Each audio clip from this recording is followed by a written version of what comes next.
Shalom Ouvracha à tous. C'est avec un immense plaisir que j'ai accepté la proposition qui m'a été faite de consacrer donc un petit cours à la paracha hebdomadaire en faisant ressortir les messages pertinents pour les Noahides.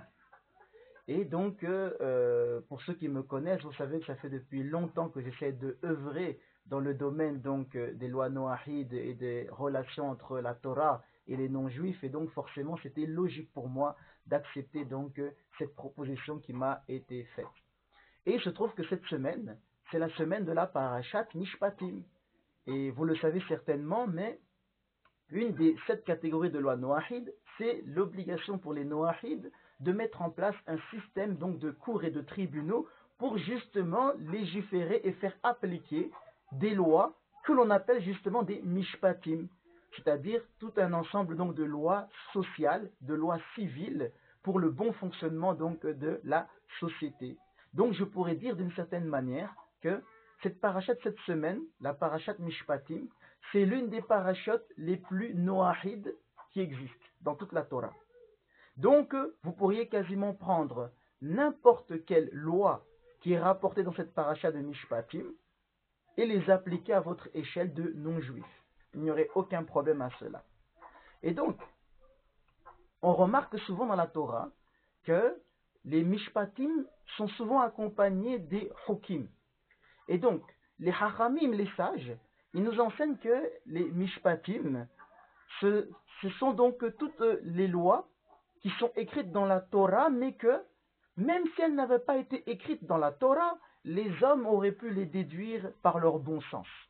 En d'autres mots, ce sont des lois en réalité qui sont quasiment universelles à toute l'humanité. Et ça ajoute encore un lien supplémentaire entre cette paracha et les Noahides. Donc même si ces lois n'avaient pas été écrites, n'importe quel être humain de n'importe quel pays, il aurait pu donc les déduire tellement elles sont donc logiques. Elles ont une pertinence pour tous les êtres humains.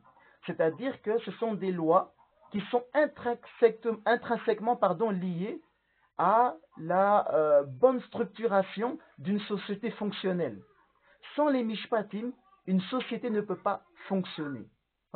Et donc, les mishpatim incluent des lois comme les lois sur la propriété, ainsi que des lois sur les dommages et ce genre donc de choses-là. Tout ce qui est nécessaire donc pour le bon fonctionnement d'une société. Par contre, les hukim, ce sont donc des lois contre lesquelles notre nature sensuelle ainsi que le monde non juif va objecter. Ils vont s'y opposer. Elles ne sont pas si logiques que ça pour l'esprit humain. Mais maintenant, vous devez comprendre que les hukim et les mishpatim sont toutes deux des expressions donc de la sagesse et de la justice divine. Mais puisque toutes les lois qui régissent les relations entre les personnes ainsi que le fonctionnement de la société, c'est ce qu'on appelle donc les mishpatim, appartiennent donc au domaine donc des relations sociales des gens et des objets, elles sont facilement saisies en réalité par l'esprit humain. D'accord ? Puisque c'est comme si ce sont des lois qui se rapportent à notre domaine même d'existence. D'accord ? Par contre, toutes les lois et les choses qui entrent dans la catégorie des hukim, généralement ça va se rapporter à la relation du corps avec l'âme et aux impacts que les différentes actions vont avoir justement sur l'esprit et la morale. Et donc par conséquent, les hukim, ce sont des choses qui ne sont pas très claires pour les hommes. Et donc on dirait qu'il n'y a que Akadosh Baruch Hu, il n'y a que Hachem qui peut les comprendre. Puisque c'est lui qui a créé l'homme et qui a créé les hukim.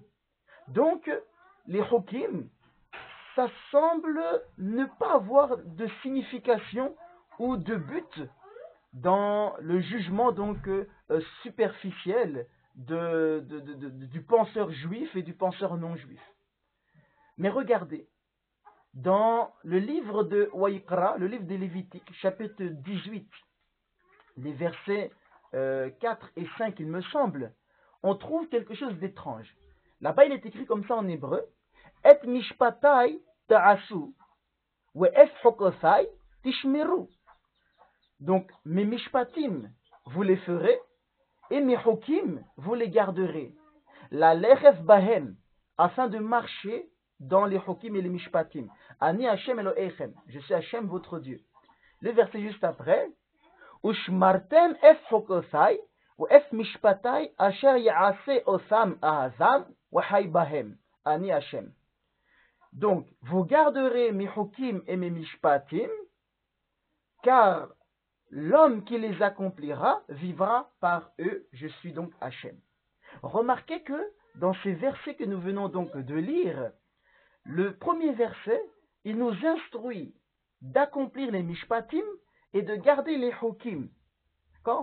Alors que le verset qui vient juste après, il dit que les mishpatim et les hukim sont combinés et on reçoit l'instruction donc de les garder et de les pratiquer tous les deux. Et remarquez également que l'ordre est inversé, puisque dans le premier verset, on nous dit et mishpatai ta'asu, et hokotai tishmeru. Mes mishpatim vous les ferez et mes hukim vous les garderez. Et dans le verset qui vient juste après, on nous dit ushmartem et hokotai ou et mishpatai. Vous garderez mes hukim et mes mishpatim. Donc l'ordre a été inversé. Donc ce sont deux choses étranges que l'on voit donc dans ce verset-là. C'est que dans le premier, on nous demande uniquement d'accomplir les mishpatim et de garder les hukim.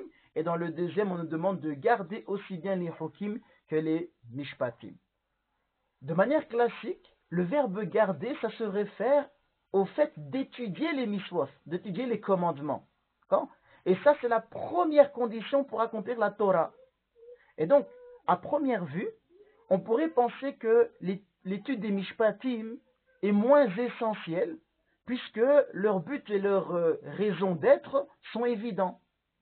Et de l'autre côté, l'accomplissement justement de ces lois sociales, de ces ordonnances sociales, c'est clairement important, puisque, comme on a dit, la société va en pâtir par le fait de négliger justement donc la mise en application donc de ces lois. Par conséquent, dans le premier verset, on nous demande justement d'accomplir les mishpatim, de les pratiquer. Mais maintenant, avec les hukim, c'est l'opposé inverse. À première vue, il est évident que leur étude est indispensable, puisque leur origine, c'est également une révélation divine. Et donc, l'esprit humain, il ne pourrait pas autrement les concevoir s'il n'y avait pas eu une révélation divine. Donc, on voit quand même que les hukim ont une très grande importance. Mais en dépit de leur importance en tant que révélation donc divine, il y en a certains qui vont se contenter tout simplement d'étudier les hukim sans forcément être minutieux dans leur mise en application. Pourquoi? Parce que l'avantage de les accomplir ou la nuisance qui pourrait s'en suivre à cause de leur négligence sont beaucoup moins évidents que pour les mishpatim. D'accord? C'est pour ça que justement, au niveau du fait de les garder, c'est-à-dire, comme on a dit, garder, c'est en fait une étude minutieuse, au niveau de les garder, les hukim ont été placés avant les mishpatim. D'accord? Parce que, comme leur raison d'être est beaucoup moins logique que les mishpatim, on pourrait en réalité les négliger plus que les mishpatim. Donc au niveau de l'accomplissement, les mishpatim ont été mis en premier puisqu'ils sont logiques et donc les hommes les accompliraient même s'ils n'étaient pas écrits. Mais au niveau de leur étude, le fait donc de les garder minutieusement, c'est les hukim qui ont été donc placés en priorité, d'où en fait l'ordre inversé en fait dans ces deux versets-là. Et donc, à travers ces deux versets-là, la Torah veut tout simplement en réalité souligner la nécessité de l'étude et de la mise en application minutieuse en fait des mishpatim et des hukim.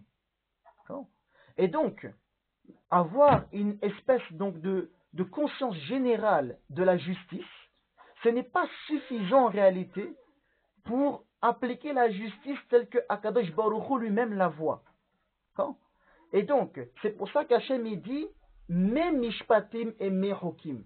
D'accord? Donc ça veut dire qu'il ne faut pas les concevoir selon la vision humaine, mais il faut les concevoir selon la justice et le droit divin.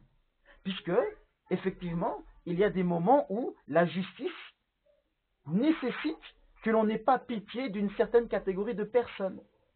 C'est seulement si on regarde avec un œil divin que l'on peut accepter que justice n'est pas forcément égale à toujours faire du bien à quelqu'un. Parfois la justice, c'est également donc le supprimer de la société. Et on voit que c'est un message qui est très important, puisque tous les jours, on est inondé d'affaires criminelles qui ne trouvent pas une réponse appropriée au niveau de la justice. Parce que les gens qui font la justice la font avec leur perspective à eux. Mais Akadosh Baruch Hu nous demande que ce sont ces droits, ce sont ces mishpatim et ces hukim qui doivent être gardés. C'est seulement comme ça que votre société va pouvoir fonctionner. Sinon, ça sera le désordre total en dépit de lois écrites. Et donc, ça va nécessiter en fait une étude de la parole révélée de Hachem, aussi bien au niveau des hukim que des mishpatim. Pourquoi? Puisque les lois que Dieu a données pour la justice ne sont pas seulement en réalité d'ordre utile. D'accord? Ce sont en réalité la vérité absolue pour tout ce qui se rapporte aux relations interpersonnelles et à la façon donc de concevoir en réalité même les biens et les objets. Nous pourrions donner comme ça d'innombrables exemples, mais nous n'en prendrons qu'un seul, comme par exemple les lois concernant celui qui aurait volé le bœuf de son voisin. La Torah nous dit que dans ce genre de cas-là, on devra non seulement rendre le bœuf, mais également 4 à 5 fois sa valeur. Et donc, il y a un message profond derrière. La Torah veut nous faire comprendre que puisque ce bœuf-là lui sert au travail, c'est un outil de grande valeur pour lui. Le fait de lui en avoir privé pendant un certain nombre de jours à cause de notre vol nécessite que non seulement on lui rende, mais qu'on le dédommage pour toutes les fois où il n'a pas pu tirer profit de son bœuf, jusqu'à 4 ou 5 fois. Imaginez si dans une société on appliquait ce genre de loi-là, que si quelqu'un volait un objet de grande valeur appartenant à son prochain, il devrait lui rendre 4 à 5 fois la valeur de ce qu'il lui a volé, en plus de l'objet qu'il lui a volé. Je peux vraiment vous garantir que le nombre de vols diminuerait. Mais aujourd'hui, les gens volent et on ne prend pas en compte la peine, on ne prend pas en compte tout le désarroi, tout l'handicap qui a été suscité par le vol, et on ne prend pas non plus en compte la valeur de ce qui a été volé. Ce qui fait qu'au final, quand vous faites voler, vous êtes parfois doublement victime. Une première fois du vol et une deuxième fois de la décision de justice qui n'oblige pas toujours en fait le voleur à vous dédommager à la vraie hauteur en fait de la nuisance qui vous a été occasionnée. Et donc, je vous invite en tant que Noahid à bien réviser cette parashat Mishpatim, de noter chacune des lois qui sont rapportées dedans et de comprendre la relation que Akadosh Baruch Hu essaye de vous faire ressortir à travers ces versets-là concernant donc votre relation interpersonnelle et la relation avec les objets. Et donc, simplement donc faire une étude profonde des hukim, c'est insuffisant. Une vraie compréhension donc de ce qui est bien pour l'âme ne peut être atteinte que par ce qu'il est pratique. D'accord? Donc, le ma'aseh, c'est ça qui est le ikar. C'est l'œuvre qui est l'essentiel. Étudier dans le but de mettre en pratique. D'où le fait que on nous parle justement donc de garder et d'accomplir en réalité ces lois-là. Elles ont une pertinence pour votre relation interpersonnelle, pour votre relation aux objets, mais également pour la relation entre votre âme et votre corps. Ce n'est que par ces mishpatim et ces hukim que vous pourrez avoir un équilibre dans la société, un équilibre avec les autres, mais un équilibre également avec vous-même. Hazaku Varuch.